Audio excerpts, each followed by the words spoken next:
You're listening to the Corbett Report. Hello friends, James Corbett here, CorbettReport.com. As promised, I'm going to be following up on the World War I conspiracy with a number of different podcasts and interviews and what have you. And last week we looked at Richard Grove of TragedyAndHope.com and the full interview that I recorded in preparation for that documentary.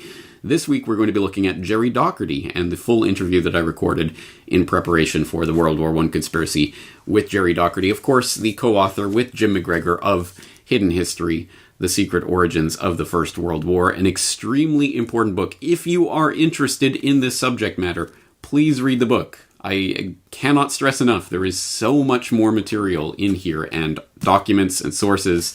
There's so much more to go on than can possibly be encompassed in a conversation like this or in a single documentary like that.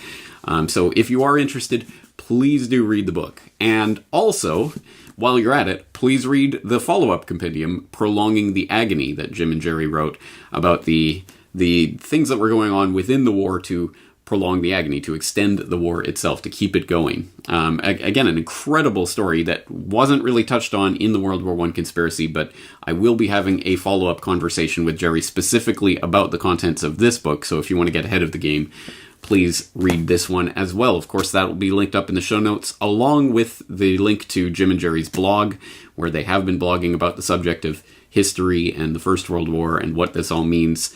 Again, so much more information than we can get into in a single conversation like the one you're about to see. But having said that, the one you're about to see is a data dump of information, a lot of very important information in here. So I hope you have your thinking caps on and your pen and pad, pencil ready to take some notes. There's a lot of information here. I think it's a very valuable addendum and resource for the World War I conspiracy documentary. Thank you again for the support. Again, the subscribers of this website make this work possible. Without your support, this would not exist. If you are not yet a member, please consider it, CorbettReport.com/members. And here we go. Welcome, friends. This is James Corbett of CorbettReport.com, and conversation that is being recorded on the 29th of October, 2018. And today we're going to talk about a subject that a lot of people might think that they know something about, because they've learnt about it in their basic history courses back in their school years, but they probably don't really know in any degree of detail. But we're going to be talking to someone who does know about it in a great degree of detail, and I say that advisedly because he's the co-author of not one, but two rather hefty tomes on the subject: Hidden History, The Secret Origins of the First World War, and Prolonging the Agony, How the Anglo-American Establishment Deliberately Extended World War I by 3.5 years, which are provocative titles about a very interesting subject, namely the real origins and the machinations behind World War I. And again, I think this is a subject that a lot of people think that they know something about. Oh yes, that started with the assassination of Archduke Franz Ferdinand in Sarajevo on the 28th of June, 1914, and there was some diplomatic machinations that led to the outset of war. And that is a story that, to echo the withering critique of physicist Wolfgang Pauli, it's not right, but it's not even wrong. It's just, yes, there was an assassination, and yes, that did lead to a diplomatic crisis that did resolve into warfare, but that really only just begs the question, well, where did that diplomatic machinery, how was that clockwork mechanism that ticked inevitably towards war, how was that started, and by whom, and for what purpose? That is really the subject that is delved into in great detail in these works, Hidden History and Prolonging the Agony, co-authored by Gerry Docherty, and Jim McGregor. Gerry, it's great to have you on the program. Thank you very much for taking the time to talk with us today. Thank you, James. I'm looking forward to your questioning.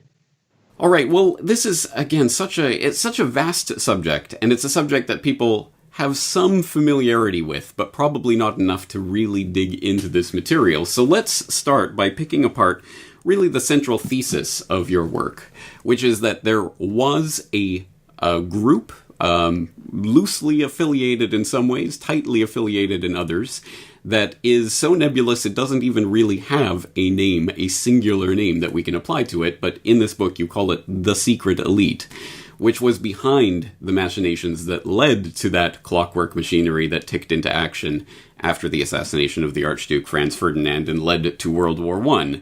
So in order to break this down, I guess we have to start with this idea of the secret elite, which, of course, brings to mind the idea, the very old idea of the power behind the throne, but in this case, a very specific set of characters that were operating in late 19th, early 20th century British society specifically.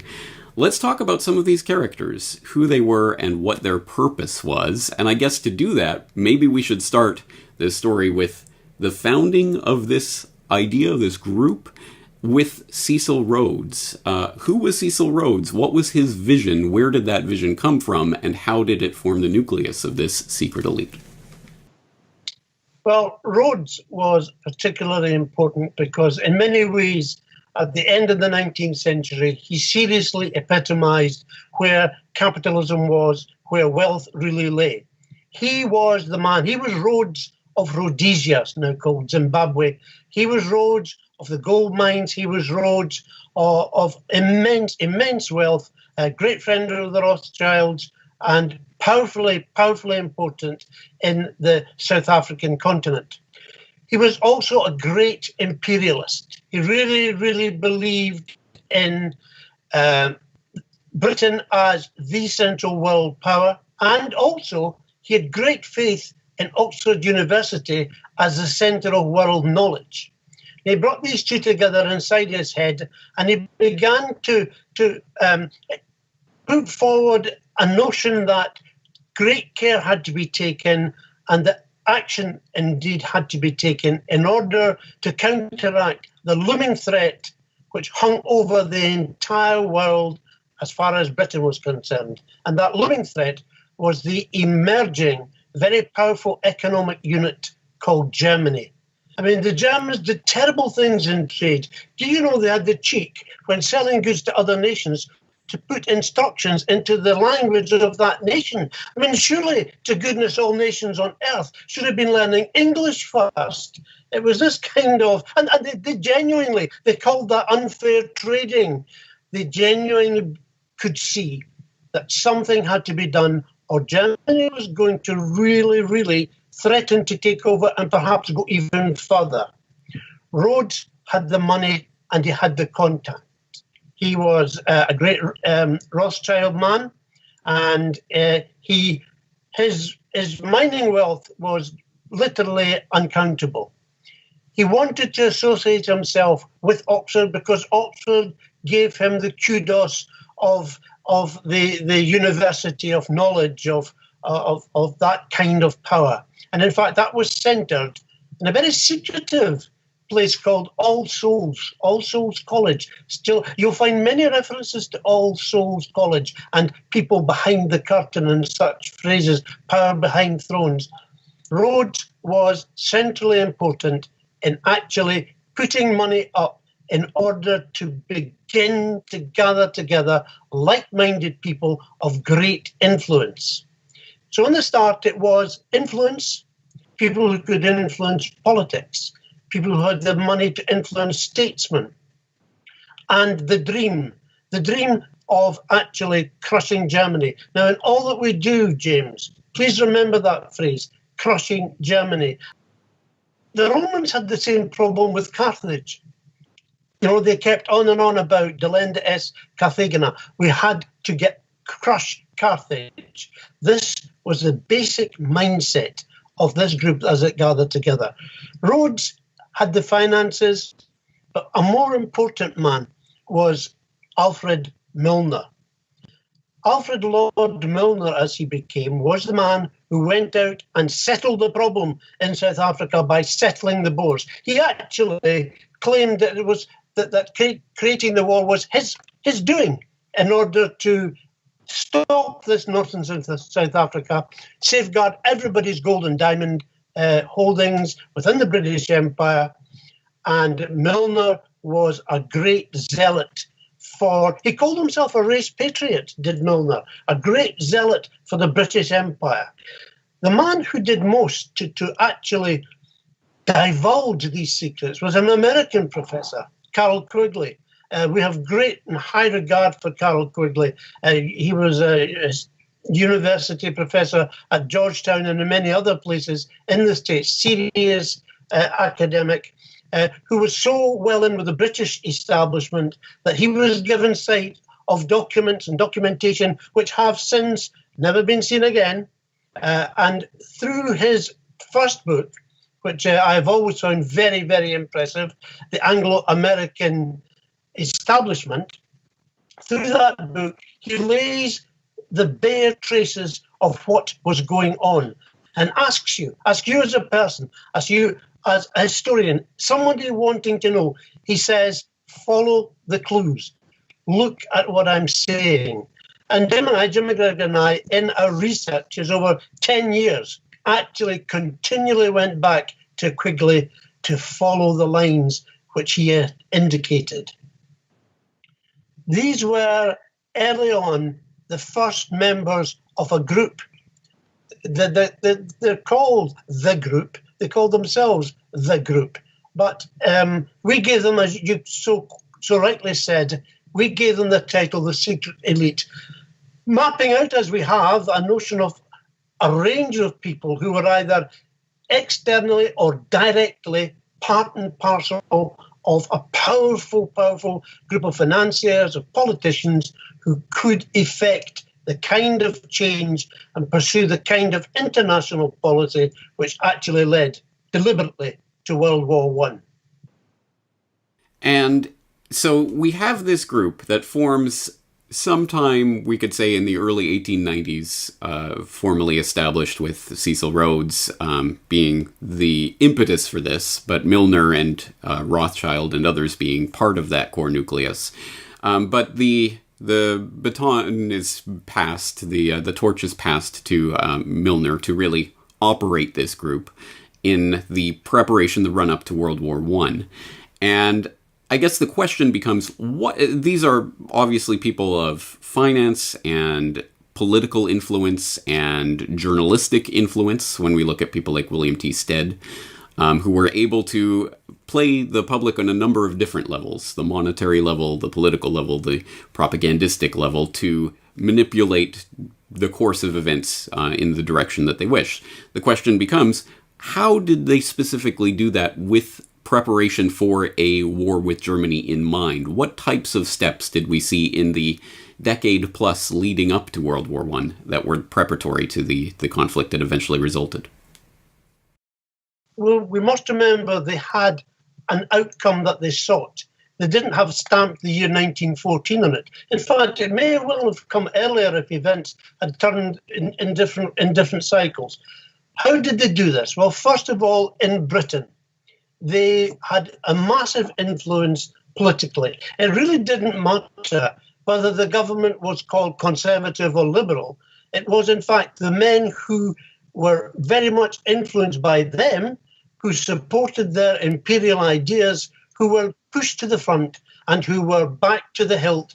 So that, in fact, although governments changed, foreign policy never changed. And that's very important. Secondly, in terms of propaganda and journalism, it would be funny if it weren't so tragically sad. And perhaps we can see a repeated, contemporary things happening in the same kind of manner, which ought to make us a bit sceptical and perhaps even fearful, because stories began to emerge, especially from the early 1900s, that made Germany the new bogeyman. There was in particular a writer of dreadful novels. I can't stress the word dreadful hard enough, but he had a wonderful following, William Le Queux, Q-U-E-U-X.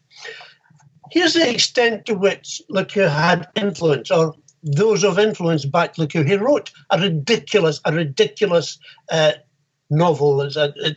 It pains me to call it a novel, story called 1910. Now, in this story, Germany invades Britain in 1910, and they're marching through the counties of England, and they're going to take over the government, and all tragedy lies ahead, and stupid numbers like 250,000 German spies are already here.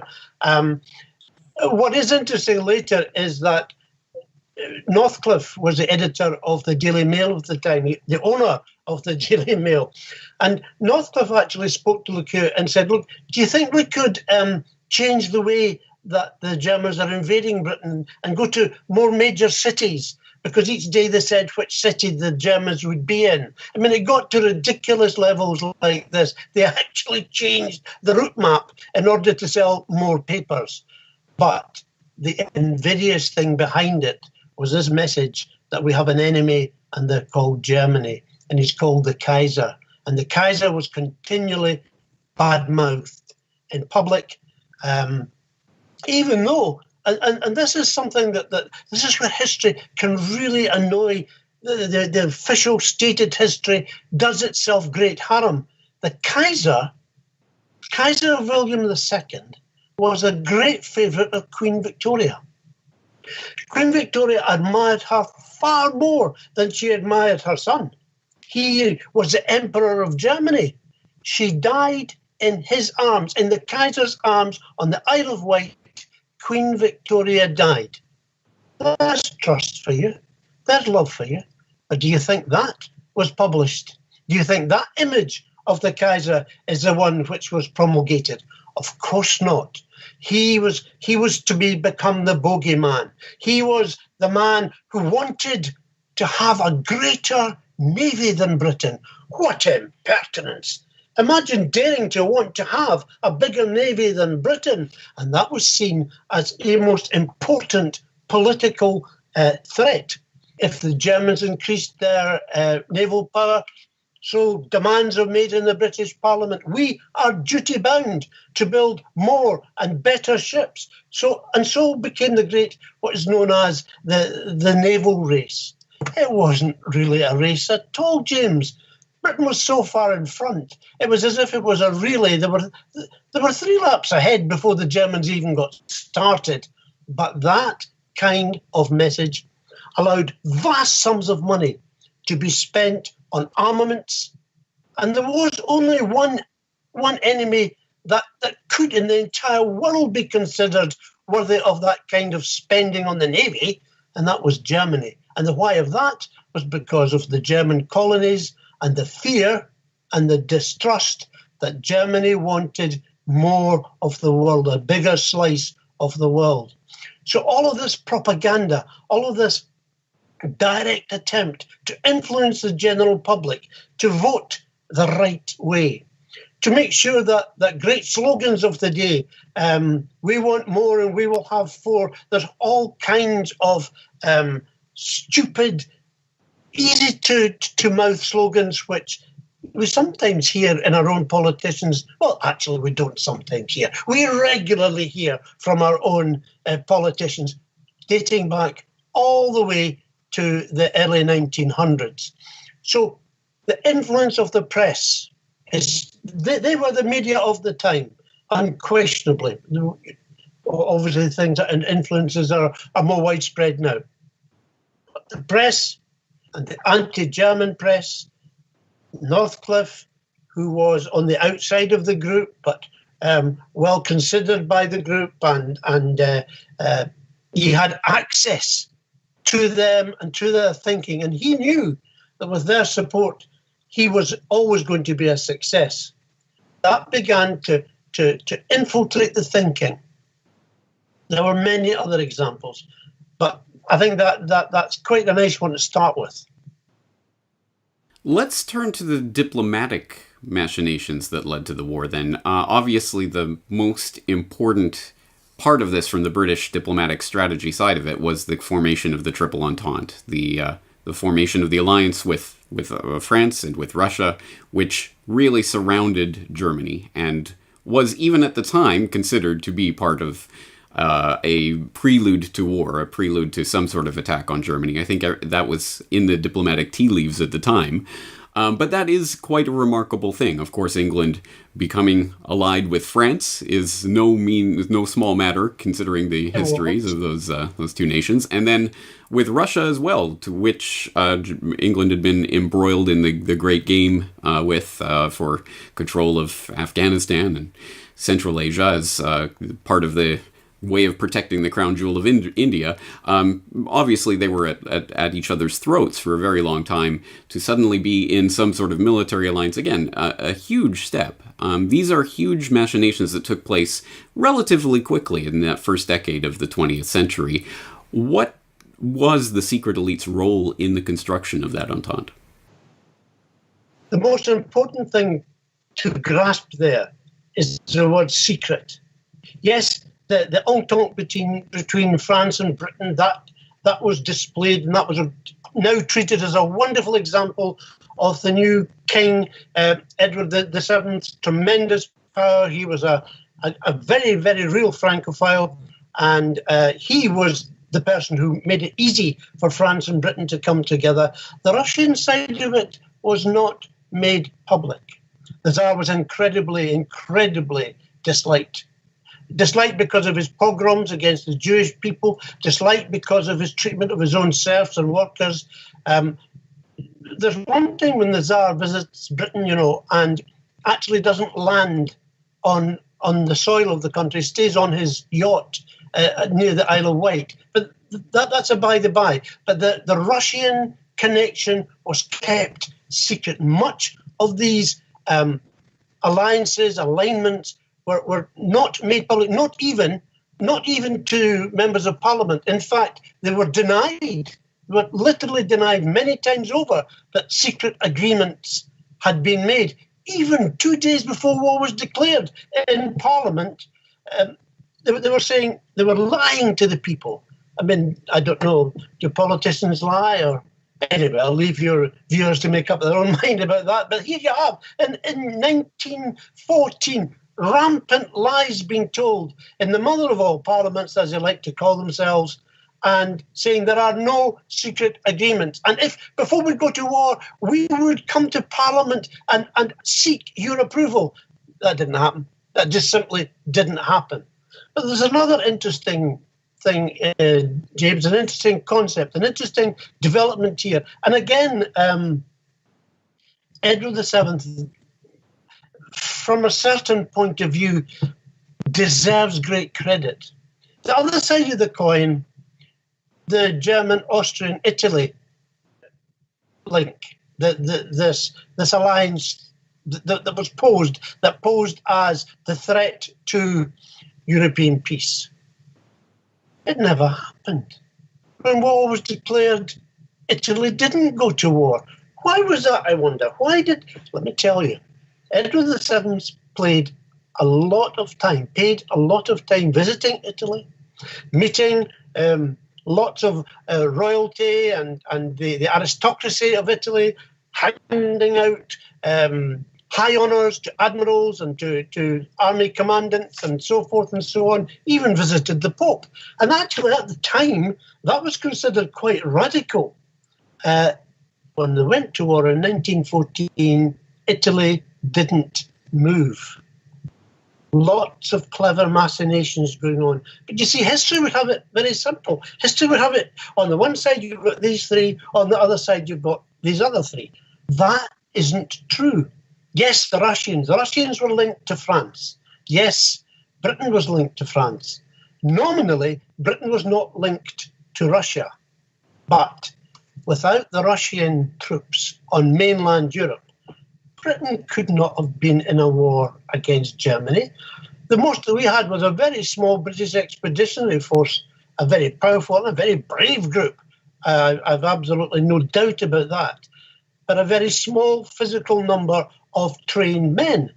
They needed the Russian troops at the other side of Germany, because if they hadn't taken action, the German army would have been all over France, and that would have been the end of it. It would not have happened. So it's very interesting. These alliances were secretly concocted. These alliances were kept from the people, kept from Parliament, and of course the papers. Whoever knew, and very few would know, certainly would not be printing that kind of information. So an awful lot of this, what we call the hidden history, an awful lot was going on to influence, to prepare specifically for war against Germany. From a very early time, there was only one enemy. That enemy was Germany. And as you say, the secret elite may have had their end goal in mind of war with Germany, crushing Germany, but they did not have that 1914 date stamped from the very beginning. And there, as you alluded to, there were a number of incidents that could have provoked Germany into war at an earlier time, which was the plan all along, to provoke Germany into making some sort of move that could get public opinion on the side of war. So what were some of those incidents? How were they manufactured? Given that we're living in a world of territorial aggrandizement, there was a concocted incident over Morocco, and the allegation that Germany was secretly trying to take over the British-French influence in Morocco, and that literally was nonsense. But it was blown up into an incident, and people were told, prepare. You had better prepare yourself for the possibility of war, because we will not be dictated to by that Kaiser person over in Berlin. One of the incidents, which I would need to make reference to get the date perfectly right, referred to a threat. Well, it was portrayed as a threat. It was no more than a threat than a fly would be if it came into your room at the present moment, of a gunboat sitting off the coast of Africa. And it was purported that this was the sign that, in fact, Germany was going to have a deep water port, and they were going to use it as a springboard to interrupt British shipping. When we researched it, Jim and I discovered that the size of that so-called gunboat was physically smaller than the King of England's royal yacht. But history has portrayed this as a massive threat to the British Empire and its masculinity, if you like, because that's how they saw themselves. That's one of the main ones. The other one, in Morocco, it was all about who had the influence, who had rights of trade. And trade is linked to everything here, as is money, as it always is. The panther, sorry. Well, Jerry, I'm confused because, of course, the history books always tell us that Kaiser Wilhelm was this bloodthirsty tyrant who was lusting after the possibility of warfare, not someone who was goaded into warfare by a trap that was deliberately set and waiting for him to be sprung. So what's happening here? What was Kaiser Wilhelm set on warfare from an early date? I doubt he would be an innocent. I mean, to paint someone pure white and someone else pure black is a very dangerous thing in terms of getting people into opposite corners. But Wilhelm II was far more realistic and far less of a threat than he was made out to be. From his point of view, from the point of view of the German government, they had as much right as Britain, France, America, to seek new territories, to develop new industries, to improve new trade. I mean, they felt themselves surrounded, as they were surrounded, because they're sometimes called the Ring of Steel right round Germany, comprising Britain with the sea, France, Russia on the other side. And although Italy, as I already said, was nominally a support mechanism for that, in the event that didn't happen. I think you could perhaps gauge just how much he didn't want war, the Kaiser, when you look at the telegrams that were sent between Kaiser Wilhelm and the Tsar Nicholas II, right on the edge of the precipice of war.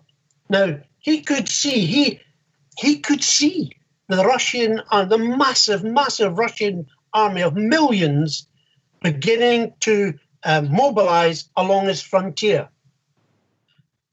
And the whole series of telegrams that were sent, what are you doing? Why are you doing this? Stop this. We don't want war. And Wilhelm actually held back on Germany's mobilization in order to try and get some kind of common sense going so that the war could be avoided. Now, this was in itself in 1914. That's not the action of a man who's desperate to have war. He would have, but you see, the clever thing is, and you've already put your finger on this, James, the whole essence of it, very crafty essence of it, was whoever we're going to fight has to take the first step. That was the whole tactic with the Boers in 1900 and before. This was to be the tactic with Germany. Nothing was to get out. No one was to take a move into Germany until the Germans themselves had mobilized for war. It may not sound much in the 21st century to say this, both sides were mobilizing. But when an army mobilized at that time, millions and millions of men, and huge amounts of munitions, war material, whatever, you really had to be certain that you were going to war or you were going to be attacked, because the cost of that was ludicrously high. So when Germany found out that the Russians were literally at the border, even by waiting a couple of days, Kaiser Wilhelm actually put his own nation at some risk. And there are those who would argue that because he did that, the actual war started a couple of days late, which gave an extra couple of days for the British Expeditionary Force to get moving forward, for the French to be better prepared, although they were already up at their border. But he desperately tried right to the end to stop the Russians and then stop the war. Well, I guess this brings us to the ostensible beginning of the story, on the 28th of June, 1914, and the assassination of the Archduke, which, I will note parenthetically for the viewers out there, even the official history of World War I starts with a conspiracy theory, for anyone who would protest that this is a conspiracy that you're painting here. Well, yes, the official story starts with a conspiracy, namely the conspiracy of the Black Hand and the young Bosnians to commit an assassination in order to influence the direction of events with the Austro-Hungarian Empire, etc., etc. Again, I think we know that part of the story, but the question becomes, was the secret elite involved in the assassination of the Archduke?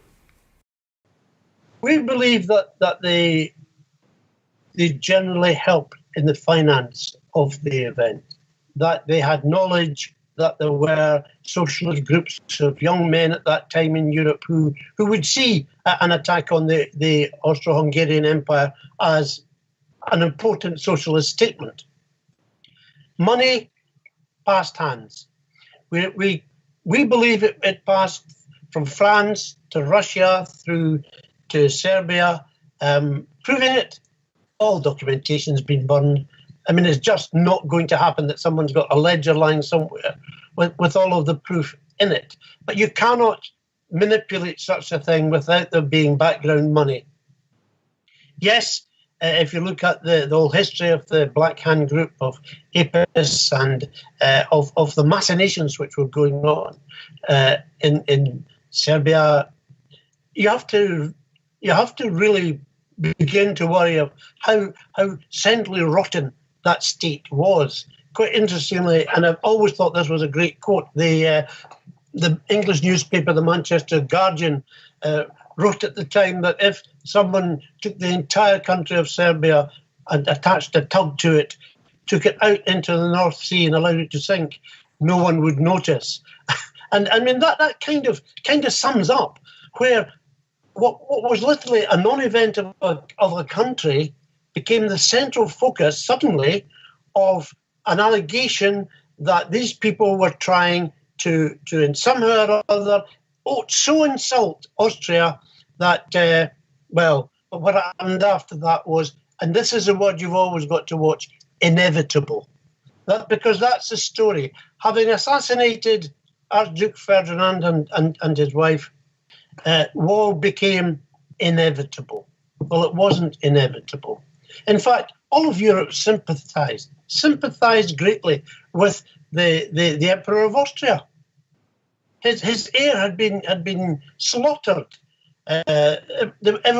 Everyone proclaimed great sadness and great pity, and there was to have been a massive European funeral for the poor guy. But word was put about that there were still some very, very dangerous men abroad who might shoot any royalty who appeared to do this. So it became more of a not quite a family, but more limited state funeral. But the real machinations came when the Austrians made a demand to the Serbians. Now, there's no doubt that Serbia had nurtured these men. What Austria demanded was some kind of, a very detailed retribution. That, they wanted all of the people who had been caught to be handed to them. They wanted the letter of the law to be applied, and they wanted to be in charge of the investigation into the whole event. Now, it was that bit that they should be allowed to investigate in Serbia, which became suddenly the issue that everyone turned against Austria on. This incredible orchestrated volte-face where they turned against the people that they had 2 weeks before been lamenting on their loss and being so concerned about. This was ridiculous. But suddenly Austria found itself in the limelight as the malcontent. They were going too far. This was wrong. Of course, Germany was massively and completely aligned to Austria. So anything happening to Austria was going to reverberate and involve the Kaiser and Germany. And then came coup de grace. Russia, in the form of the Tsar, decided that they were the guardians of Serbia's freedom. Clever. I mean, I don't think even the Serbians knew where that came from, but they grabbed at it with both hands because obviously having the backing and support of Russia was unquestionably going to help them greatly. But suddenly, what had been a very sad event over 2 months grew into a situation where the world stood at the brink of war. At least Europe stood at the brink of war at that particular time. And it became the fault of the Austrians. It became the fault of the Kaiser because he couldn't allegedly control the Austrians. That the whole paraphernalia of the media focused, a phrase you won't have heard, fake news. This was a most magnificent example of fake news, of genuinely taking the truth, turning it on its head, and using that as yet another reason why action had to be taken. It became the evil Kaiser and his bloodthirsty Austrians against the poor Serbs who'd done nothing, backed by the noble Russians. And of course, if the noble Russians were going to be involved, so would the noble French. If the noble French, we've actually got a secret treaty, but we'll tell you about that later once we're at war. All right, well, this puts us squarely within the war, which starts obviously in Europe in 1914, and eventually comes to America, which gets involved in the war in 1917, and there's obviously more machinations, diplomatic and otherwise, that go into that story, but it brings to my mind the findings of Norm Dodd, who was the head researcher of something called the Reece Committee back in the United States later on in the middle part of the 20th century, that was investigating the large foundations in the U.S., how they, the philanthropic foundations, the Rockefeller Foundation, the Carnegie Endowment, etc., how they functioned and what purpose they were functioning for, which found a number of startling things. And one of the stories that he tells that is quite interesting is when that commission gained access to the meeting minutes of the Carnegie Endowment Board from its inception in 1908, I believe. At which point, he says, the members of that board spent about 1 year deliberating on what was the best way to change the course of society, should one wish to do so. And after a year of what he called very learned deliberations, they came to the conclusion that there is no better way to change society than war. And as he says, and so, several years later, we found ourselves in the middle of war. That is, I think, part of this story that goes towards answering the bigger, perhaps more fundamental question than how did the war start? Why did the war start? You've, of course, talked about the need to crush Germany and some of the race patriotism that may have been motivating some of these members of the secret elite, but I think Norm Dodd's testimony brings in an even more fundamental layer of this, which is the desire to change society itself, to mold society in a different direction through warfare. Let's talk about this question of why. Why would the secret elite desire warfare and against Germany in particular, but perhaps against their own population in a certain sense?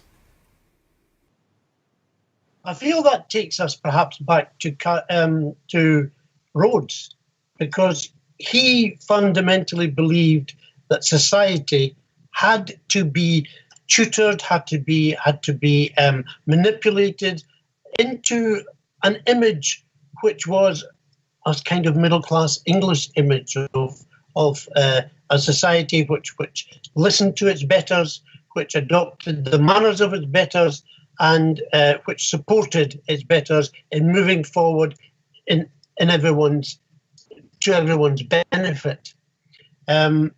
Yes, I hadn't heard of Rhodes Dodd, but I'm not at all surprised that would link in beautifully with the higher level of concept that people need to be led, that there's a need for people who know better, have a better view of society, to take the lead and make it happen, because this is primarily back again to Rhodes and Milner and the belief that this was what they would be able to do. And war is an instrument of massive change. We know that. It is an instrument of massive change, in particular for those who are defeated. In a war where everyone is defeated, then it's simply an element of massive change. And that's a very deep, thought-provoking concept, that if everyone loses, or if everyone except us, depending on who the us are, loses, then we are going to be in a position to reconstruct in our image. And I think this kind of thinking is very, very central to those who wanted war not just to start, but to continue, and not to stop when offers to stop it were made. If I can go back to the notion that America came into the war in 1917, there were, in my opinion, very many instances of Woodrow Wilson's government in particular, backed by J.P. Morgan, Rockefeller, Herbert Hoover and all his machinations, which are incredible, hugely important people at the upper end of the upper echelon of society who absolutely backed the English viewpoint. And I think could also see that this Anglo-American establishment began itself to take a greater, more formal shape through the war. We find the links between the New York powers that control New York, the money powers, the Wall Street powers, and British society. The Pilgrim Society, by the way, there's a group which would epitomise all that you've just said there, James, established both in New York and in London to the betterment of the powerful in British and American society.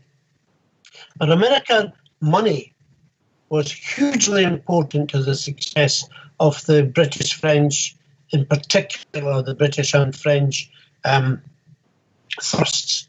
Without American money, without American backing, the promise that America would find the money to ensure that Britain could wage war on a massive scale, there would have been limitations beyond which they could not have gone. And in fact, the Morgan, the Great War loans, Wilson himself began by saying, no, we can't have this. This is not what it's about. But at the same time, behind the scenes, it was going on. And we deal with that in great detail in the Prolonging the Agony.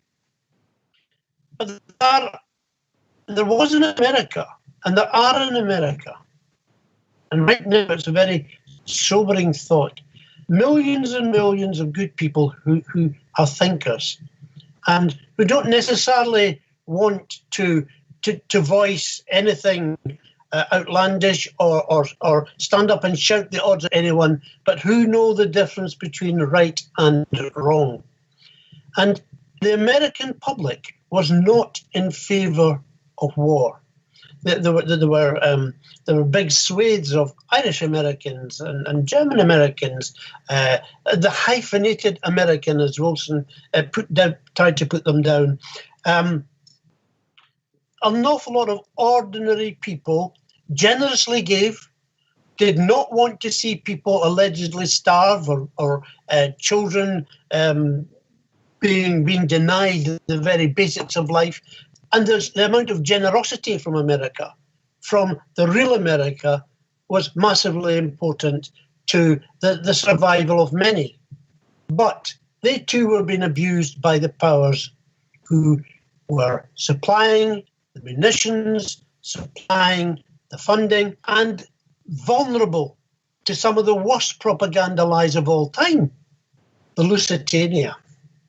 The Lusitania is quite an incredible story, portrayed for 100 years as the example of the soulless German desire to just sink an innocent ship full of innocent people, Americans and British and French, children and old people. It didn't matter to the Germans, so the story went.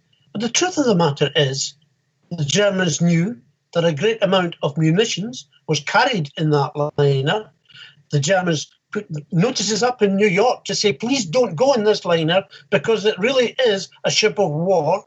And when it was sunk, the amount of propaganda that was poured in on top of its head had only one purpose. No, that's not true. It had two purposes. The first purpose was to galvanize public opinion against Germany. The second was to make sure that this continued. And in one of the meetings that the British Prime Minister Asquith had, his first reaction to the Lusitania, news of the sinking, was, oh my God, I hope the Americans don't stop us using them to get munitions. Wow, he must have had a big heart. You know, and this is the truth. These people manipulate to their own ends, and they were manipulated. They did their very best to manipulate America and American opinion. And then, of course, came the famous election of 1916.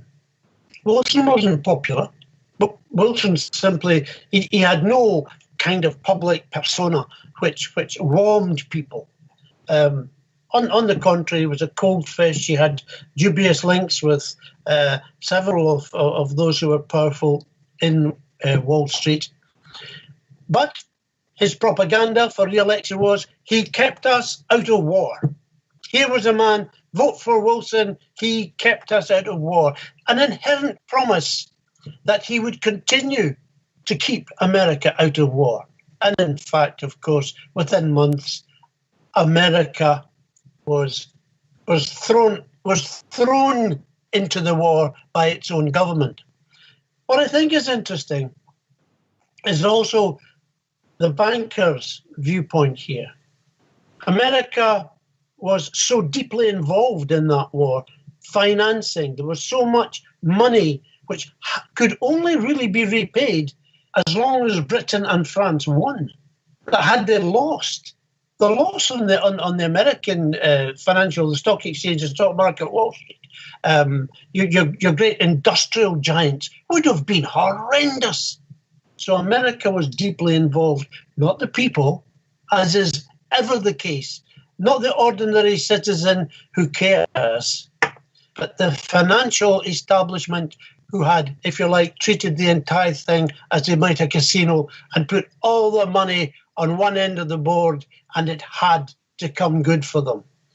So all of this is going on. I mean, I personally feel that the American people don't realize just how far duped they were by your Carnegies, your JP Morgans, your great bankers, your Rockefellers, by the multi-millionaires who emerged from that war because they were the ones who made the profits, not those who lost their sons, lost their grandsons, whose lives were ruined forever by war.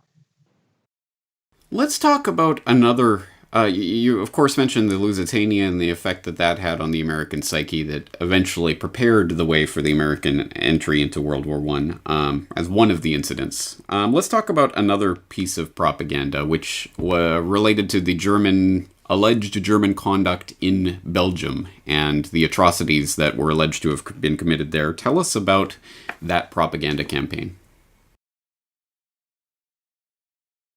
Britain was prepared for war and prepared for propaganda. And the great university establishment at Oxford piled literally hundreds of thousands of pamphlets on why they were at war, why they had to win the war, the justification of war, and that was all aimed at the American public, basically.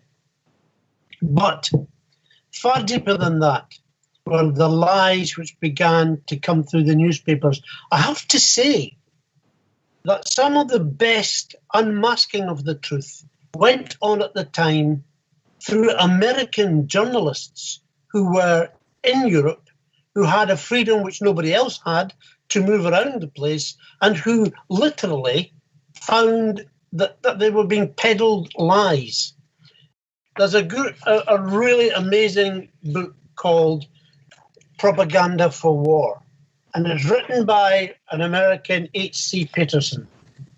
And this book actually marked me in the way that I really felt for the first time. Here is a true journalist. Here is someone who is looking for the truth and not scared to actually tell the truth. Peterson's book shows how American journalists discovered that the lies especially the lies that were told about Belgium, children who had their arms chopped off, their hands chopped off, nuns that were raped, shocking things, genuinely shocking things. The Canadian officer who was nailed to a St. Andrew's cross on a church door and left there to bleed to death. These were the great myths peddled in order to defame and bring down the whole image of any justification for German action and try and influence America into war. It's amazing now, I mean, 100 years later, 100 years and more later. For example, in Belgium, a very powerful and very loyal Belgian cardinal who was a cardinal for Brussels. He was the one who obviously was writing to all his brother cardinals in Germany saying, this is dreadful, you must stop this. He went to the Pope, Mercier was his name, Cardinal Mercier. The German governor said, excuse me, Cardinal, I'm very distressed about these stories about these nuns who have been so dreadfully defiled. I really would need to do something about this. Can you tell me where this happened? And can I speak to these women to reassure them that no, I can't tell you that. No, I won't tell you that. That's between them and their confessor. I am the man who tells you was that you will not in any way make contact or be able to make contact with these nuns. In other words, even when the Germans themselves said, look, let's do something here. If it's true, I will be the first to take action. No. The story ran, the German attitude didn't. And these kind of stories, the American journalist offered a huge reward to speak to the child who had his hand cut off by the Germans, and no child appeared. I mean, they couldn't even manufacture. Well, I shouldn't say that. They were not able to promote anyone with any such injury whatsoever. It was as basic a lie as that. Now, that's not to say that there weren't. The Belgians fought very hard to try and hold on to their country in the first 6 or so weeks of the war. That's not to say that there weren't atrocities on both sides. War is an atrocious event, and there are always victims, absolutely. And I offer no justification for it. But the lies, the unnecessary abuse of propaganda, even when in Britain they decided that they would put together the definitive volume of evidence to present it to the world, the person they asked to do this just so happened to have been former British ambassador to the United States and a man called Bryce, who was very well liked in the States. And his evidence was published and put forward, and there were screeds of stories after stories.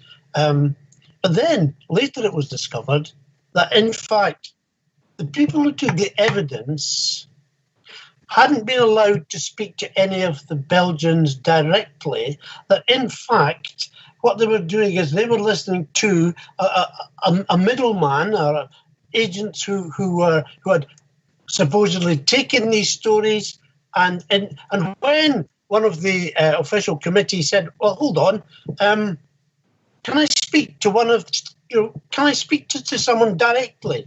No. He resigned. He wouldn't allow his name to be put forward with the and that's the extent to which, this is false history. It's not even acceptable to call it fake news. It's just disgusting that such.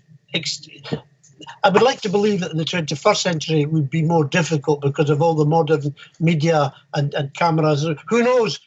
I might just be an innocent here, but 100 years ago they could put out such just awful, single-minded but bigoted lies in order to try to justify, in particular, draw America into the war. And you might say, well, it didn't happen. It didn't happen. It did happen, But when you change, when you influence people, it's not necessarily an instant process. It can take time as ideas bounce off each other and seem to amass a certain truth. And when that happens, when you begin to, public opinion begins to turn, then you're the winner. And that, I think, was what was going on. Well, then, given that, as you say, it did take years to develop these various machinations to embroil Europe and then the world in war, and given that you've identified a lot of the Wall Street connected interests that were essential in getting America specifically into war, the Morgans and Warburgs and Schiffs and Rockefellers and that clique, is it then mere coincidence that those were the same clique, the same group that was involved in, first of all, passing the Federal Reserve Act in 1913, and also instituting the income tax in 1913 in the United States, just 4 years before the U.S. found itself embroiled in that World War? It cannot have been. It cannot have been coincidence. Not as the manner in which it was passed through Congress, because all of these things were very, almost secretly rushed through on the last day before the public holiday. I think it was Christmas, New Year. No, a great deal of forward planning had gone into this. And of course, the big relief excuse me, for Morgan and all his associates and all those who had loaned money was that when America joined the war, it was the Federal Reserve who took on the mantle of repayment. It actually made sure that they received profits. But if things had gone wrong, the Federal Reserve probably would have been expected to step in. So coincidence? Well, James, you don't believe it's coincidence, and I don't believe it's coincidence. But there may be those who would like to believe it's coincidence. It's not, and quite frankly, it makes me a bit fearful for our future when the great powers can think ahead, have the ability to take steps to promote people into power who are able to dismantle society almost in the manner in which we have come to accept it and to expect justice within it. And that has to be incredibly worrying as we look across the world and we think, well, if that happened over 100 years ago, and these people with influence, with money, with wealth, with a huge vested interest could try to reshape and in fact, this whole reshaping of society that we talked about earlier has not got an end point.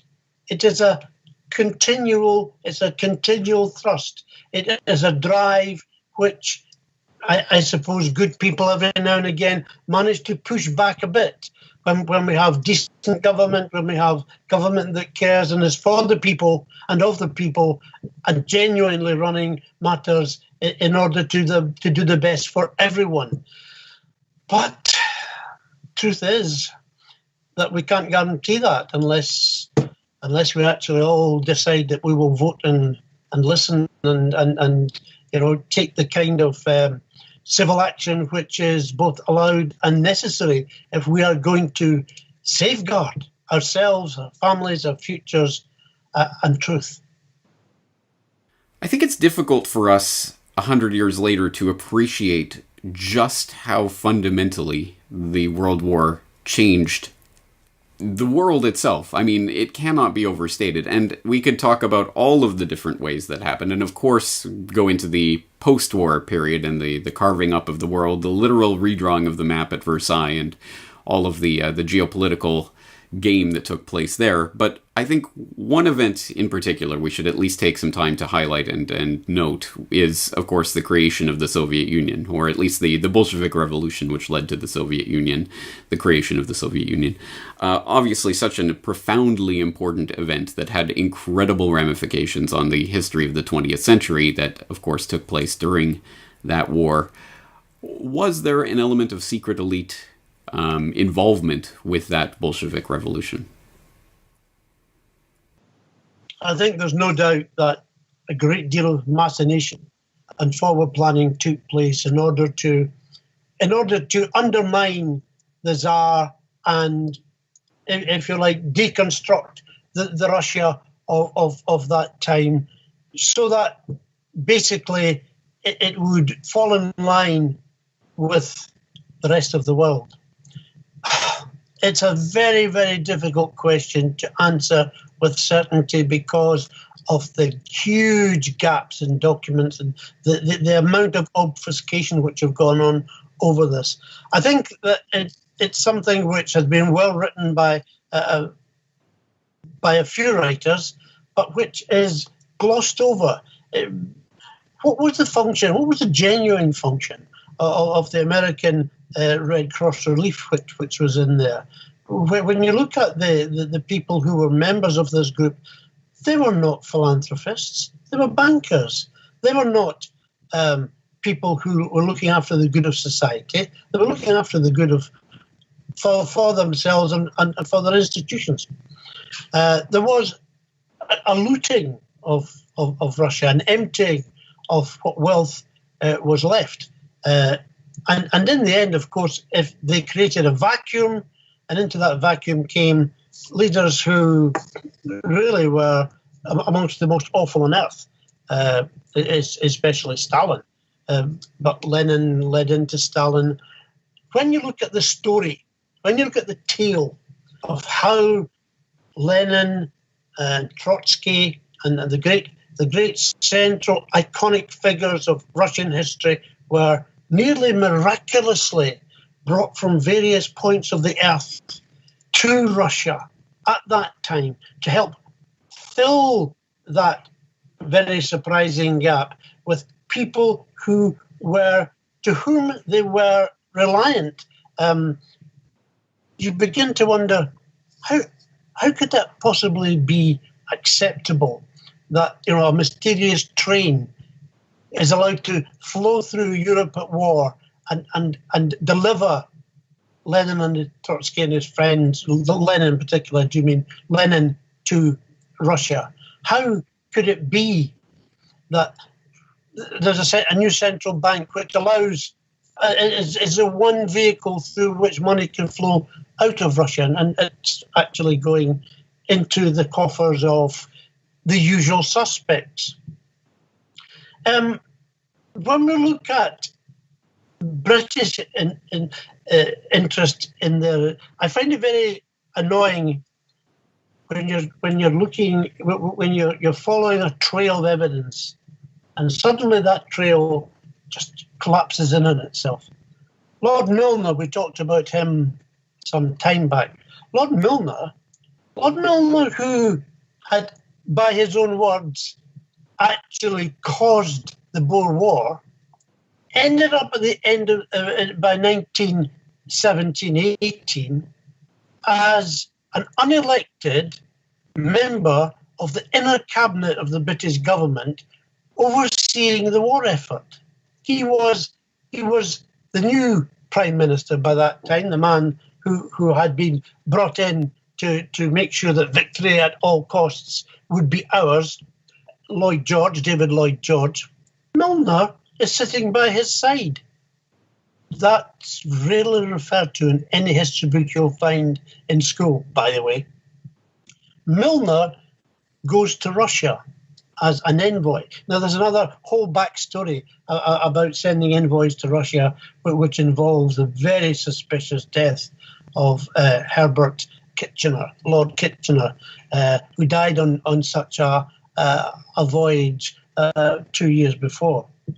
Here's Milner going across to Russia to speak with the Tsar and make decisions which the British cabinet will ratify on whether or not Russia should be given more ammunition and more guns. Lord Milner is the last man of any power to speak with the Tsar of Russia before he resigns, before he steps down and gives way. And so, by default, actually ends up with Russia coming out of the war. That was not the Tsar's main aim. However, how suspicious is that? Milner came back to London and said, everything's grand in Russia. The Tsar's doing fine. There's no popular opinion against him, which was absolutely 100% untrue. Within days, the Tsar had been forced to abdicate. So yes, these people are all over Russia. The financiers, those from the great institutions, the politicians, and it is often lost in the murky forest of fact, which indeed is given very little attention when analysing what was going on at that time, because the focus is kept on the unquestionable bravery of ordinary men who in their millions gave their lives for one side and the other, and who were lost because of it. But behind the scenes, that's where the evidence all begins to dissipate, to just very strangely have no place in the story. As incredible as all of this is for most people, I think, to take in, who have only heard that, as I say, the kind of high school history version of this starting in June 1914 and proceeding from there, it's even worse. Because, of course, we've been dealing primarily with the subject matter of hidden history. which you, again, Jerry Docherty, co-authored with Jim McGregor. But your other book is in some ways even more horrific in its implications, which is that not only was there these grand machinations to embroil the world in warfare, with all the millions of death that entailed, but once in that warfare, that in fact the agony, as you say, was prolonged, that the Anglo-American establishment deliberately extended the war. Now, obviously, that's a very important subject that deserves its own conversation of similar length and magnitude, but at least in brief, let's talk about that idea that this war was deliberately prolonged. Tell us in broad detail why, how, what was the purpose of prolonging this war? Basically, the purpose was, quite simply, it had to be won. There was absolutely no point whatsoever in some kind of fight which was a draw. There was absolutely no point if you'd lost millions of men and then you agreed, well, we'll just stop this now and go back to where we were. I can see the rational viewpoint that says, look, unless we have a result, all that will happen in Europe is everything will go back to where it was, and in another 5-10 years, we'll have another world war. Actually, that's exactly what happened over a 20-year scale after Versailles. But as I said at the beginning of our discussion, James, the word which is very important is crush Germany. And when you think about it, the several attempts always led from the German side to bring the war to an end in 15, 16, 17, and 18. All of these were rejected because they could not allow the Germans to come out of this with any element of strength, with any element of we are unbeaten. Although there is an argument which says that even as matters happened, the German army, in the end, was not beaten, certainly wasn't crushed. And all of the war, all of the massive destruction, it was hellish destruction in northern France and Belgium, very little of it happened on German soil. However, what is also very worrying is the notion, and the notion which is current, which is that the war ended in 1918. The war didn't end in 1918. There was an armistice. An armistice is not the end of a war. And that armistice was predicated on President Wilson's 14 points, where he magnificently addressed Congress and said, here are all the prerequisites for peace, and this is what, if you sign up to this, this is how we can end a world war.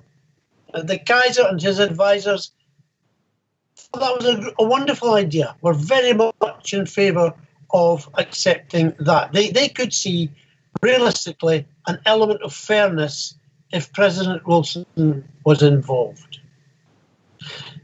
The British, the French in particular, these two, were far less, let me put it this way, far less honourable than President Wilson. He had the element, I would say, of an innocent about him in terms of the realpolitik of what was happening in Europe. And basically, they used him, the British and French, used him to let the Germans believe that they would be somehow noble in their treatment, and then imposed a treaty which was so incredibly harsh that it really exploded in all their faces in 1939.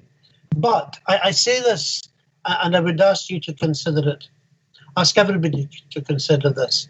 The war did not end in 1918. From 1918 onwards, until June 1919, Germany was starved into submission. The British blockade, which is another huge issue in itself, James, the British blockade was really only 100% effective after the war. The great economist John Maynard Keynes pointed this out, that he, and I think he was being sarcastic, said, at last the Admiralty have worked out how a blockade should work, and they don't want to stop it because it's the first thing they've gotten right for the entire war. He more or less said that.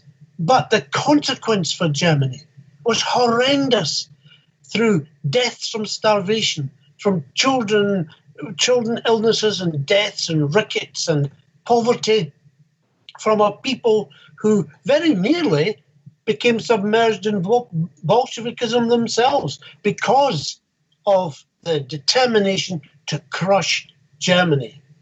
There were inside the French government a couple of real hardliners who really believed that they had to do this to Germany because of all of the evil which had happened to France. In a way, I've got more time for that as an argument than Lloyd George's, which was, I have to look like a hard man because there's an election and I need to win this election, and I will win this election, and I will be the man who crushed Germany. The war did not end. Even, I would say, after June 1919, matters improved. There are those who would say that the war never ended because the consequence of what happened to Germany was, in fact, eventually the rise of true evil in Nazism and Adolf Hitler. That's a very big generalization, I understand. But people have become history taught in classrooms, generally speaking, endorses the notion that the World War was from 1914 to 1918.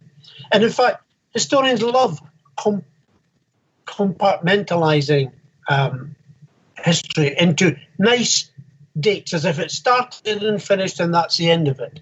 Nothing of the kind. But quite specifically, while the armistice, which has become a great celebration over the years, not in the sense of some kind of victorious illustration of a people's heart, but in terms of commemoration, of remembering. And that part I totally agree with. We should never, ever do anything to try and dig holes and hide wars.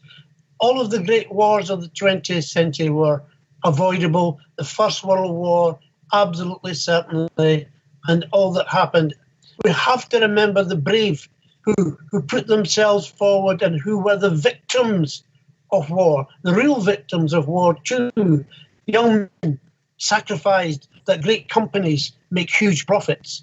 So, yes, I totally understand the need to find some way of saying, well, it finished there. But let's not use that as a single act of truth, as if somehow or other a train which was war was put into a siding and it stayed there. The consequences rumbled on. And yes, we need to remember the victims. We absolutely do. And have the generosity of heart to remember the victims on both sides. But the truth is not what we are told. Well, given the enormity of the discrepancy between the story of World War I that we all learn in school and the story that you're painting for us, the picture that you're painting for us here, what does that tell us about history itself? History as a subject of study, history as something that is written, and as we're told, written by the winners. What are the implications of this? And for people like yourself who are trying to study this information, but as you say, a lot of this information has been carefully scrubbed from the records, or there's murky details that we can't ultimately drill down, and we'll never find that ledger connecting this person to that payment to that event. What does this tell us about the construction of history itself? I find that a fascinating question. I gave a lecture a couple of years ago in Dublin and began by asking the audience, how did you learn about the First World War? And you know what? About half an hour later, we were still discussing what had just been an opening remark. And what it did for me was it made me very, very aware of how exactly we learn history ourselves. There are those who are keen on history, for whom history somehow grabs a part of their soul, and they want to learn more, and they read books and newspapers and watch documentaries and get into discussion. There are those who aren't and just run with whatever the headline of the day is. That's the nature of the world. But in school, we expect our teachers to be teaching us the truth. But then you've got to ask the question, well, who taught your teacher? How did your teacher become a teacher? And of course, teachers have passed through a college university process. They've learned from the works that their professors have said, here are the sources you will use when you're writing an essay. Here are the reviews and the various periodicals which we tell you are the ones which will guide you towards the answer to the question that we have set.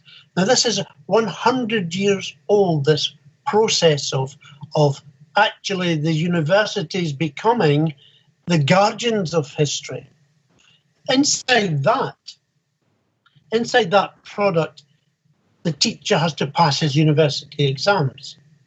If the teacher wants to use sources which someone else has deemed inappropriate, then I'm afraid they can't expect to pass their exams. And that's a fact. The whole process also of getting articles approved. One of the processes Jim and I went through, we sat with a number of lecturers from different universities asking about the control of history in their university. Now, all of these men and women were guaranteed that we would not in any way use anybody's name. And they come from all over the world, by the way, not just Scotland. And first of all, what surprised us, what we didn't realise is if James Corbett was a young history lecturer and he wanted to progress, he might write a paper on come on, Jim. He might write a paper on the Cuban crisis, okay? And he might have discovered that, in fact, one of the consequences of the Cuban crisis was an increase in refugees coming from Cuba to the United States and the impact that had on society. Now, so the young James Corbett goes and does this and investigates and discovers records which haven't been used and puts together an approved a paper on this very subject. For that to be recognised as an official paper of worth by the academic community, it would have to go through a process where peers read it. You wouldn't actually ever know who had read your paper, by the way, but it would be submitted to peers to read it. And if they read it and they liked it and they thought that it had some new light to shed on that particular topic, it might well find its way into a professional magazine, a professional periodic. If they didn't like it because it was perhaps suggesting that there had been malpractice and there was evidence of something that people shouldn't have been doing, or something had happened behind the scenes which no one wants to know about, then that would not be published. And they would be told that perhaps they haven't used enough recognised official text within the concept of what they're writing. And they would be advised that if they wanted to proceed and move up the ladder, that they really should follow the orthodox method and the orthodox view. Jim and I got into a discussion, not heated, but it was very lively, with a fairly senior lecturer. And he turned to us and said, "But don't you realise you know more about the First World War than we do? because we become specialists in micro subjects, and we give lectures to our students, which is based on the orthodox thinking or the latest approved book.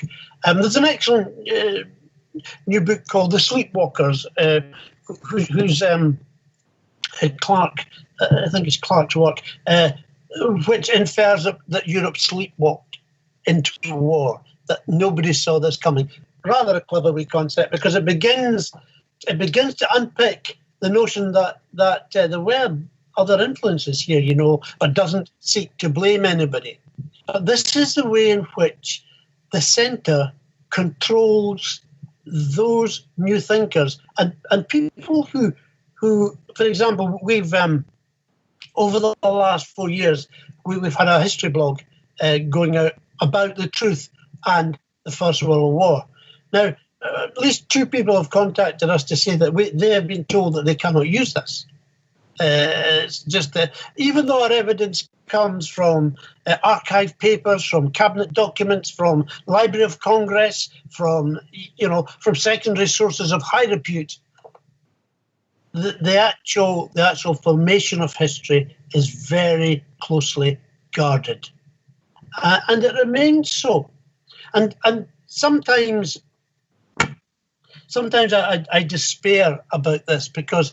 And if I can just tell you this anecdote, I'm watching a History Channel because my kind of geek watches the History Channel and enjoys it very much. And it was about the Russo-Soviet War of 1905. And there was the Russian fleet limping its way. I'd have to come all the way from Russia round the Horn of Africa because the British wouldn't let it use the Suez Canal. And you then see the massive, wonderful Japanese fleet powering across the sea. And I'm going, go and tell them. I'm speaking. I find myself speaking to the television. Go and tell them. And what I want them to tell them is that this Japanese fleet was constructed in England. Was constructed in England and Scotland. Well done. Yes, indeed. It was built on the rivers Tyne, Forth, Thames, and these are the great modern battleships built in Britain with money loaned to Japan from the Rothschilds, giving work to the British and exports. Interestingly, the whole point of this was the Japanese were our allies, and they would safeguard India from a Russian invasion if they took Russia out at that point in time. But the truth is, for me, the angst was not that anyone was telling a lie. Of course, they were, and indeed, very likely, the editor who stitched it together had no notion that that's what he was showing. And it's that kind of how do I say this without being too harsh? It's careless use of history, which can also sadly mislead. Well, history, when used carelessly, can mislead. When deliberately used in malicious ways, can mislead entire nations and the globe itself. And as the old adage goes, those who do not know history are doomed to repeat it. So the question then, finally, the final question, the summation of all of this that we've learned today is, what can we learn about this history that we are able to reconstruct here and carry into the future? And you did raise the specter in the very beginning of our conversation of the idea that what we are living through today may be quite parallel to what we were seeing in the run-up to World War I with the creation of the rising German boogeyman to challenge the great British Empire. And I think the parallels are obviously there with a rising Chinese power facing the American empire in our current age. What can we learn about this story to, if not prevent, at least in some way inform the events that are happening right now? A hugely difficult question to answer, but I say this. If people would and do read our books, listen to programs which offer you the chance to think for yourself, to develop other trends of thought that actually make more sense, if people are prepared to open their minds to the fact that we simply have to stop, we absolutely have to stop just accepting what anyone says as if it is the truth, when we know that it's nonsense. And I think sometimes it takes a very brave heart to do that. And if your program has worth, and our books have worth, it is that we invite people to think, to actually have the bravery to not rely on other people, to investigate, to make them empower themselves. And once you start empowering yourself, I really do believe it gives you strength.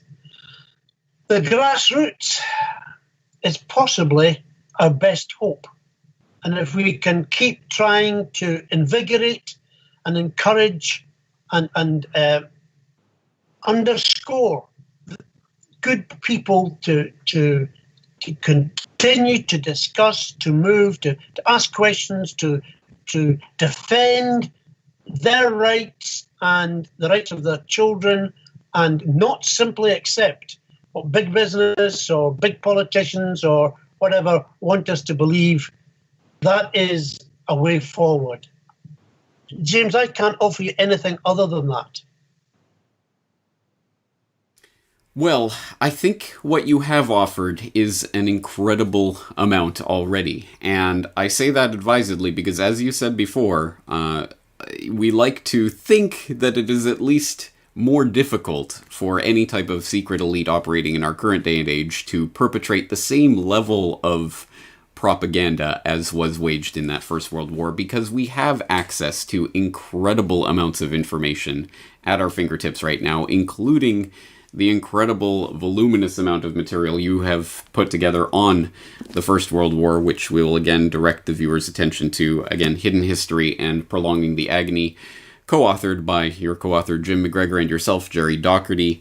I would highly recommend these books to anyone who is seriously interested in delving into the details of what we talked about in this conversation, because as lengthy as this conversation has been, it barely scratches the surface of this material, which cannot be stressed enough. So I will once again direct people to these resources. And of course, in the show notes for this conversation, as always, I will include the link to the to your own website so they can find more information about your work in general. Are there any final thoughts you'd like to leave the viewers with, or anything that you'd like to say in summation of this topic?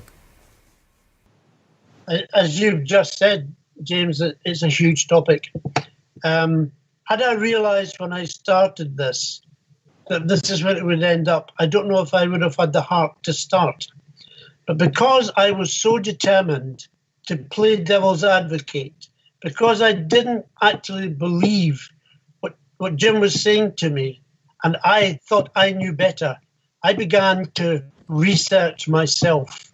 And when the volume of fact began to hit me, and I had to admit, Jim, you're right. I too began to write with him, to delve into archives, to get annoyed. And please, can I just say to anybody, if you're going to get annoyed with the right person. It is not a librarian's fault. If the documentation isn't in a library, it isn't their fault. Don't start shouting at them. I speak with apologies from personal experience. I would say, look, guys, you're thinkers. I thank you very much because you're a thinker and you've taken the trouble to read our books and help promote the whole notion that here is an instance, a singular instance of just malpractice that we need to continue to undermine, open out, and have a damn good look at. So thank you, James. Well, let me very much extend those thanks back at yourself for your generous donation of time for our audience today. I very much appreciate it. I know the people out there do too, so I hope they'll check out the books. Jerry Docherty, thank you again for your time. Thank you, James. The Corbett Report is brought to you by the Corbett Report subscriber, a weekly newsletter featuring James Corbett's International Forecaster editorial, recommended reading and viewing, discounts on Corbett Report DVDs, and once a month, a subscriber-only video. Sign up today to start receiving your copy at corbettreport.com/support.